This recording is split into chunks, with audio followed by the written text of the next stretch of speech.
Hello, lovely podcast people. This episode has come about through the podcast listener suggestions form on my website.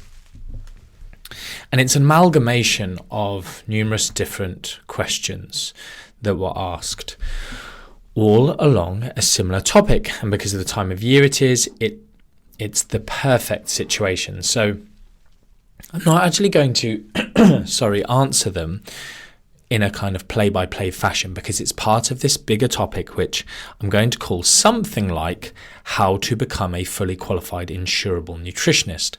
Now, there's a couple of things that I have written down to talk about here. There'll be some helpful stuff. So I guess in a way it's going to be mostly interesting for...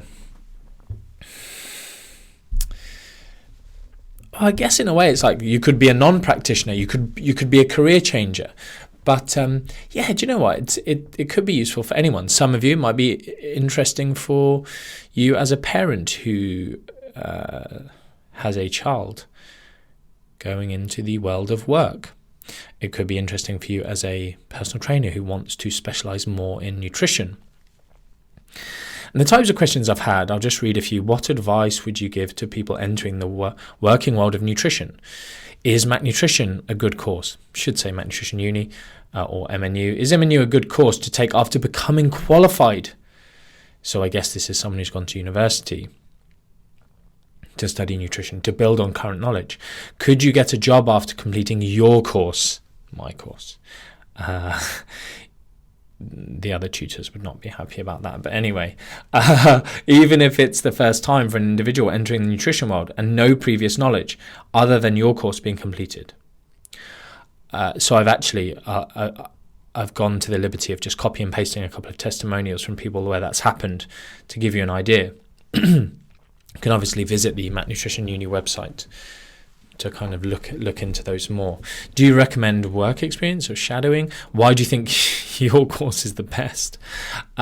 Career paths upon completing and passing Mac Nutrition Uni. Success stories from previous people passing the courses.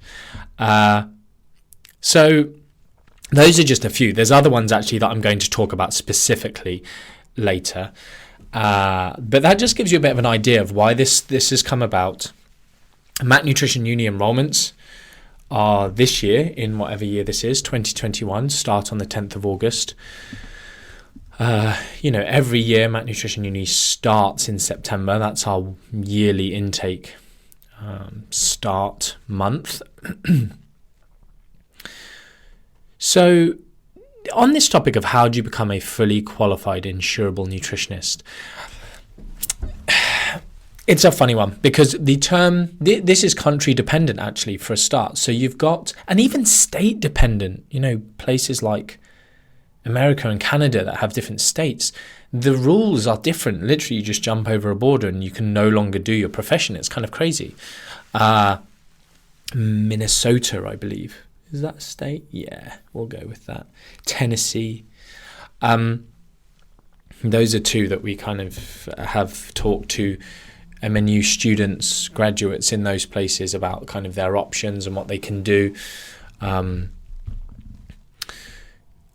Countries like Japan, I think Japan, and others, the term nutritionist is protected, and there are kind of quite strict legislation around them. Portugal is one in Europe, for instance. And so I just want to talk a bit about it. I'm not talking about those countries. So in the UK and America, it's difficult because I've just mentioned different states with regards to nutrition. But let's talk about UK, for instance. Dietitian, a registered dietitian is a protected title.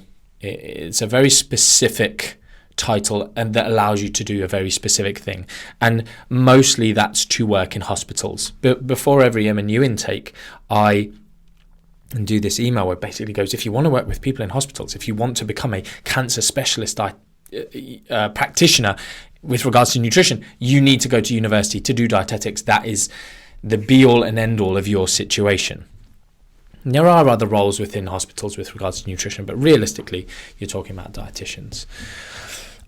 It becomes very different when someone says, what's the best way to become a qualified nutritionist, to work with individuals in private practice, to start my own business, to do XYZ.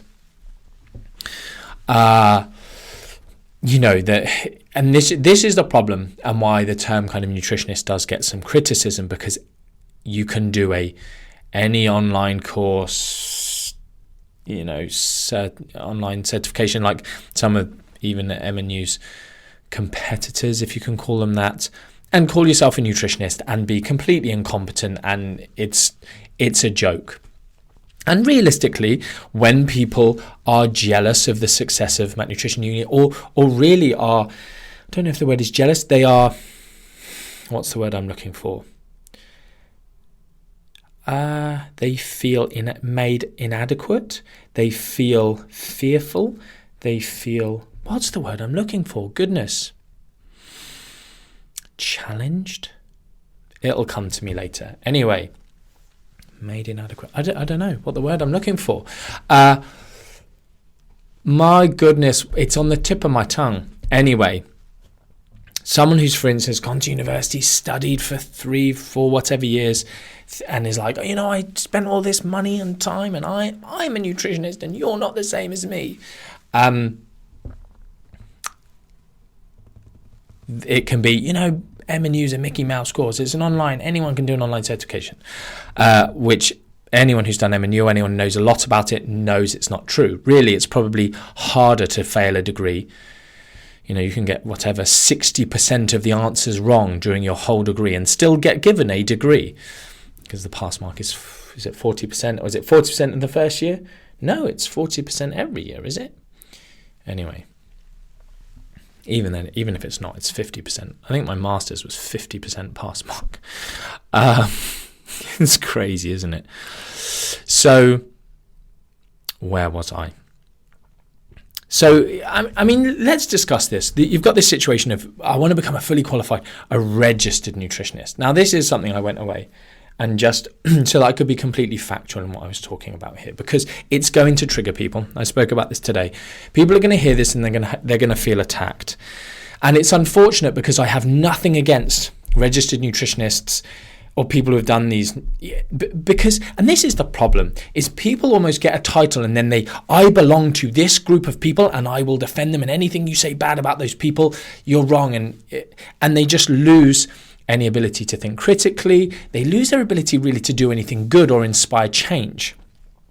Because people from out, if I say bad stuff about dietitians, everyone gets upset and angry. Whereas if you're a dietitian, you do it from the inside. Yes, it comes with its own set of risks, but you can be more of a vehicle for change. I had to do so much to make lots of the people within the British Dietetics Association stand up and listen a bit, and was hated for it. Stories around that, which we won't go into. But yeah, so we've got this scenario of registered nutritionists. And I've done talks for registered nutritionists, and I've employed registered nutritionists. And I should probably go and put that one out there. I was a registered nutritionist. I was a member of the Association for Nutrition, registered nutritionist. But I chose to get rid of my membership because and this isn't what I'm talking about now. The AFN is a sort of relatively pointless association. It doesn't really do anything. It did nothing for me. It didn't change the way I could practice or anything like that. Whereas people think it does. You need to get a degree qualified nutritionist. It's not a thing. And that qualification isn't what makes you a great practitioner. Being a great practitioner is an individual pursuit. You do your qualification, whatever it may be, and then you need to invest in ongoing education. It's the same with dietitians. There was actually a question that I wrote down here, which was, while studying to become qualified, is there anything students can do to help them learn more and understand people more? And there was another one actually. There's another question which kind of was asking about development. But it's just understanding that when you come out of these courses, you're not the finished product. Even as a dietitian, right? Dietetic modules, you cover things like pharmacology, data handling and project design, sociology and health, management of social care, microbiology of food spoilage, like learning about how funguses grow and food spoilage and best before dates. And you have to, that's part of a dietitian's role in that kind of the food industry. And a lot of that is done within registered nutritionist degrees. Then you've got, your placements and your clinical practice and some underlying biochemistry. Like the amount of time you actually spend on personalized nutrition planning for individuals gets pushed out a lot. There isn't much room for it. There isn't much room for making you a great individual practitioner to work as a nutritionist or dietitian, helping people with their health and fitness goals. Like in a dietetic situation, a lot of the time you're working with people in kind of fairly advanced disease states. That's where, and tube feeding, that's where dietitians come into their own. And really they finish their 3-year degree and they still don't know a lot, but then have a good avenue to work below senior dietitians, etc. And they become specialists. But someone comes out, I'm a registered dietitian. I have no respect for you based on that title. I know you've got some basic half-decent underpinning knowledge of some things. Doesn't mean you're a great practitioner that I want you to work with my client who wants to improve their health in XYZ way. Or I want you on TV telling people that protein damages your kidneys. As we know, lots of dietetic association spokespeople go on TV and say these things. And no one's there going, WTF, why have you not updated your script since 1981? Anyway, I'm ranting a bit. I'll carry on. So I just made some notes here about registered nutritionist degrees. And this is in the UK, but this is fairly standard across the board. And why, if someone is wanting to do this as a profession, it's just understanding what you're signing up for. Do you want to work in food industry, which really registered nutritionists have a bit of a monopoly on? If you want to go and help Jamie Oliver reduce the sugar content of his cereal by 3%, but also you increase the fat content of the same cereal, so the calories actually go up. So really the cow campaign was pointless. Yes, this is a real story. It's a joke, I'm going to help to design labels on this. I'm going to create flyers. Fine. If that's what you want to do. Registered nutritionists degrees give you some when you are applying for jobs. And this question up here, which was about, looking at jobs, if I want to be a nutritionist and get a job with a company, what's my best avenue? The main thing to do is go and look at online CVs, job descriptions and what they're asking for in their essentials and desirables. But just to give you an idea, I have very, very, very little respect for registered nutrition degrees. There are a few that are maybe good, and it depends on who your lecturer is. But the modules, I'll go through some of the degrees. I won't name the universities. But the modules are like food and the food chain. So you're spending weeks and hours and hours and hours of your time learning about the food chain. That's not going to help you work with a client. Food policy, that's not going to help someone change their life, change their behavior, dispel some myths that they believe, teach you how to nutritional counseling skills. That's not going to teach you all these really important things. Food policy, community engagement, consumer behavior, exploring the agricultural food sector, data and marketing, analytics, new food product development. Like one registered nutritionist, I'm not sure if she was one actually, but she'd done the degree or whatever, was like, yeah, we literally did a 20 credit module. And that's a lot of time, 20 credits. That's, if they took like the directed learning hours, probably 100 to 150 hours on this module. And it's like, how to make sausages, how sausages are made. Unbelievable. This other one, which one university, this is probably bad me mentioning this one because it was, but anyway, it doesn't matter. Nutrition 21. I was like, what does that mean? I was like, oh, good, a nutrition module. No, it's about the fast-paced changing local and global food conditions. This is what you're learning about on nutrition degrees a lot of the time. You're not learning about specifically how to calculate the right amount of protein to potentially get changes in appetite, changes in muscle gain, body composition. The things that are going to matter that people care about when they are, I want to be a nutritionist and I want to have my own consultancy. I want to work, in hybrid online consulting. I want to work with professional football clubs. I want to work with athletes. I want to help people lose weight, gain muscle, improve their health, change their behaviors, improve their relationship with food. All of these great things that, as a nutritionist, I feel like are a lot of what people fall in love with or want to do and want to help people with when they're asking me, what shall I do? And you've got 3-year degrees. I've just copy and pasted like 4 different all years, and literally one module in the whole first year. Actually, that university is the Nutrition 21, so I thought there was 2 in the first year, but there's 1. The basic principles of food and nutrition. Actually, there's a distinct lack of any psychology as well. In the second year, you got 2 modules. Lifespan nutrition.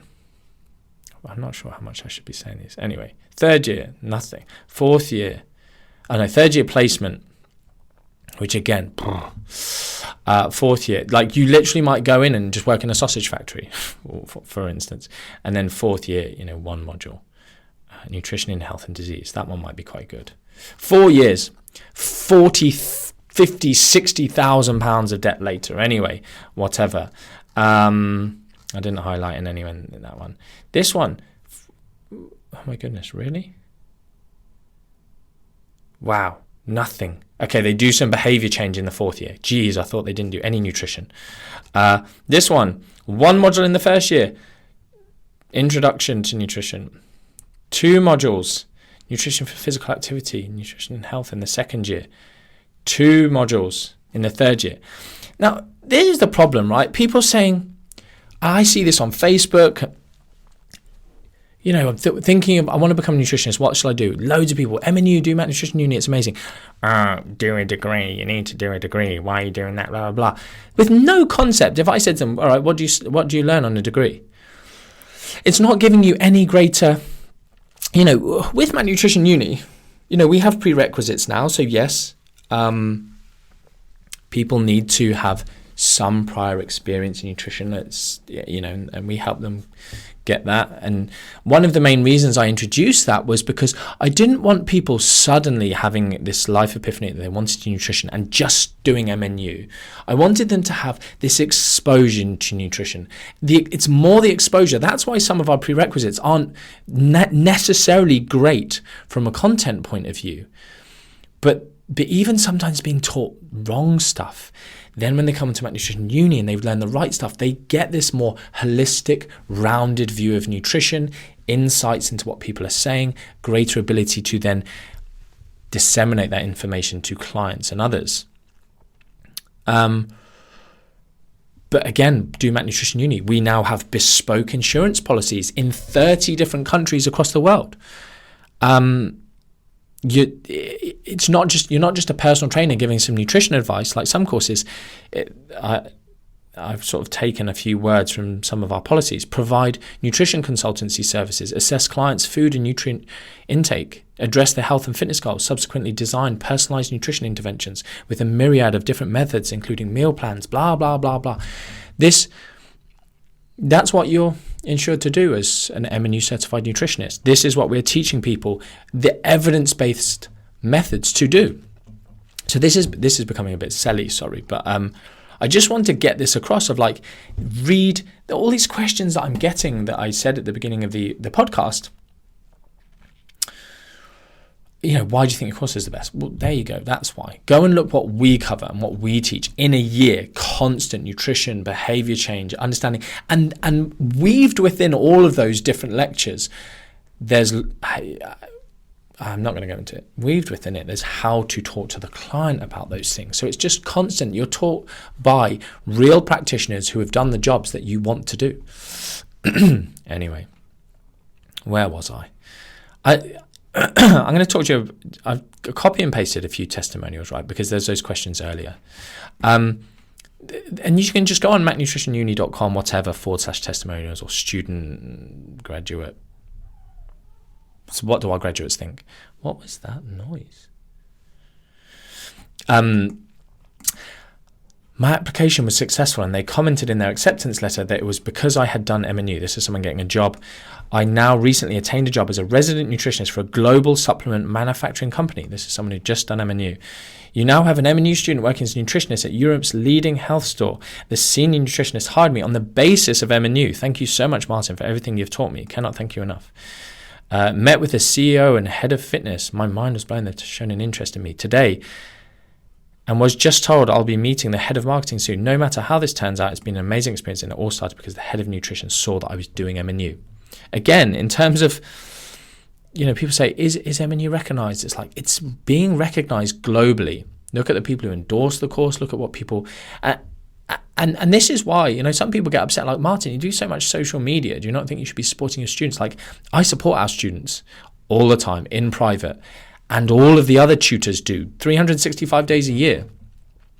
But part of, what some of the degrees do is like, we want to try and get you jobs. Me doing that is so people understand the ethos of M&U, what we try and do, what the way we teach, the type of practitioner you'll get out of it, which is really the main thing people should be worrying about. We will kick people off if they lack integrity, if they go against the code of conduct. And I get loads of hate because we have done that.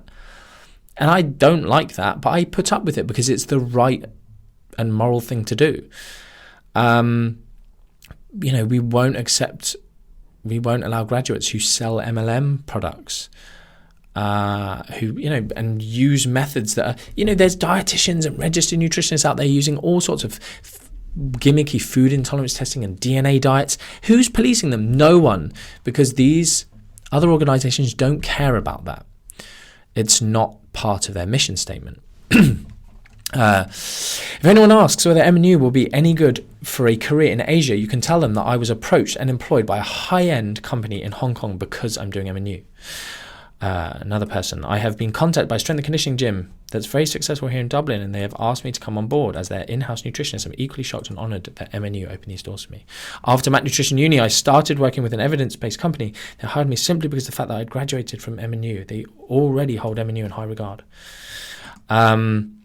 Just wanted to say how my M&U certification opened doors for me. Alongside my own nutrition clients, I've been delivering the NHS diabetes prevention program for the last 6 months. Usually you need a degree, but my M&U qualification got me in. Like, stuff like that's cool. I love that. This is the thing. I would also never sell the course based on the fact that this will happen to you. These are individuals. These are super hard-working individuals. Now, if you are like them and you are doing great things, and life is sometimes about who you know, it's always or very often about who you know, that will change things. And I don't sell it based on these things. What I sell it based on is the fact that we are the best, and we will do everything in our power to support you and help you and teach you. And what we teach is evidence-based, and we'll get results with clients, which inevitably then leads to bigger and better things because you are able to do the job. I'm now going to be part of the first role out of the NHS Diabetes Remission Programme that started in September as a diabetes practitioner at my local hospital. There's so many things. One of the things I do talk about M&U, becoming a qualified practitioner, is starting your own business. And I understand that that's very scary for some people, and we talk about career changes and we really support them. And I always say, like, I literally discuss this in the mentoring lab about, don't just go ahead and quit your job. Like, see if they're going through grinding phases where you spend your weekends working. You're working your real job and your passion, and then you can slowly replace it and do all these amazing things. That's what M&U really, and why we created the Mac Nutrition Mentoring Lab with all of the business support there, the professional mentoring, all of that stuff. Talks that I've delivered at corporate nutrition corporate wellness, during corporate wellness programs, we give them away so that you can use them as templates and improve on what I've done. I'm not saying what I did was great, but as in it's just nice, isn't it, to see what someone else did who had relative success. We don't hold back. We want everyone to be super successful.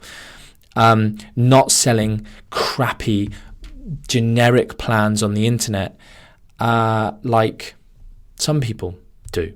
Lots of people. So these are more the sort of typical, I suppose.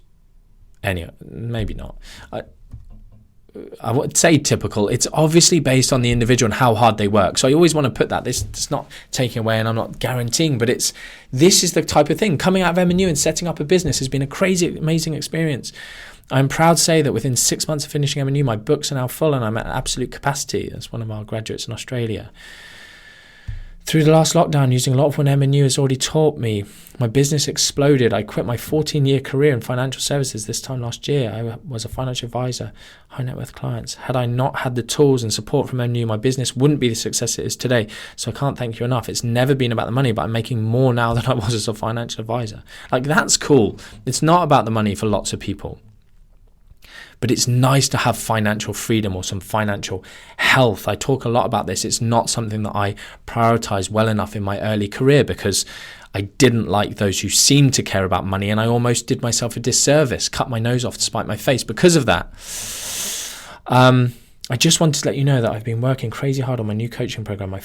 I launched today and it filled all space I was offering. This is the first time I've ever had a successful launch, and without M&U, I couldn't have done it. And it just goes on. I just feel a bit like I'm just reading stuff over and over and over. But you can just go on the M&U website and read about these things to get more of an idea of that kind of stuff. So, yeah, with regard to these questions, I'm just trying to find a couple of the other questions that people asked. The work shadowing and work experience stuff is that it's difficult because often I feel like work shadowing, work experience stuff is more like who you meet, what it says about you, getting life experience, learning stuff, learning how to communicate, learning how businesses work. It's not necessarily a case of. It's difficult for companies to take on work experience individuals. Whenever we've taken on interns, we've always thought, you know what, we want to turn this person into an employee, we want to be able to offer them a job at the end. That's the whole point of it. We don't do internships anymore. So it's tricky to say whether for me, some of the stuff, what can I do? Listen to podcasts. Realize that if you've not done M&U, all the other courses out there, even with M&U, I say to people, watch my Instagram stories, consume my content. Not because it's all about me, but I'm like, and other people, listen to podcasts, not just my own. I've been saying this long before I had a podcast. To get more insight, to go on internet forums, go in Facebook groups, understand human psychology more, what people are talking about, what they're being misled about, what they don't understand, where they need your help. Yeah, my main recommendation for people coming out of degrees is realize you are far, far, far from the finished product and start learning more about personalized nutrition, whether or not that's doing M&U, because there is a big time commitment there. Look into ways that you can improve your personalized nutrition intervention knowledge, your ability to get results with people in stuff that they care about. Do you know what? I'm just going to leave it there. I feel like all those questions up there I kind of answered in different ways. And I feel like I've dropped a few industry truths there that people won't have necessarily realized and will hurt some people's feelings.